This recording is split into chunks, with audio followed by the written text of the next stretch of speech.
അങ്ങനെ സ്കൂളൊക്കെ തുറന്നു. നമ്മൾ അമ്മമാർ കുട്ടികൾക്ക് സ്നാക്സിനും ലഞ്ചിനൊക്കെ ആയിട്ട് എന്ത് കൊടുത്തുവിടും എന്ന ടെൻഷനിലാണ് കിടന്ന് ഉറങ്ങുന്നത് തന്നെ അല്ലേ. ഇവിടെയാണെങ്കിൽ ചോറും ബ്രേക്ക്ഫാസ്റ്റും ഒന്നും കൊടുത്തു വിട്ടാൽ അങ്ങനെ കഴിക്കുന്ന കൂട്ടത്തിലല്ല. അപ്പോൾ ഇതുപോലെ ചില തരികിട പരിപാടിയാണ് ഞാൻ ചെയ്ത് വെക്കാറ്. അങ്ങനെ സ്നാക്സിന് പഴം പൊരിച്ച് വെക്കാമെന്ന് കരുതി ചെറുതാക്കി കട്ട് ചെയ്തിട്ട് ഫ്രൈ ചെയ്ത് വെച്ച് കൊടുത്തു. കൂട്ടത്തിൽ കുറച്ച് പിസ്തം ആഡ് ചെയ്തു. ഇത് കണ്ടപ്പോൾ ആൾ ഡബിൾ ഹാപ്പിയായി. പിന്നെ ലഞ്ചിന് ബ്രെഡാണ് ഞാൻ എടുത്തത്. ചോക്ലേറ്റ് സ്പ്രെഡ് ചെയ്ത് വെച്ച് കൊടുത്തു.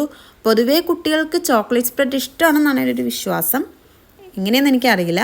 അങ്ങനെ ബ്രെഡ് ഞാൻ 4 സൈഡ് കട്ട് ചെയ്തിട്ട് ഇതേപോലെ ചെറിയ പീസസ് ആക്കി വെച്ച് കൊടുത്തു. കൂട്ടത്തിൽ കുറച്ച് സോസേജും വെച്ചിരുന്നു.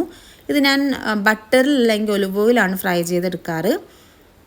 പിന്നെ സാലഡിനായിട്ട് ഞാൻ കുക്കുംബറും ക്യാരറ്റും വെച്ച് കൊടുത്തിരുന്നു. കുട്ടികൾ ഡെയിലി ഇത് കഴിക്കുന്നത് നല്ലതാണെന്ന് എനിക്ക് തോന്നി.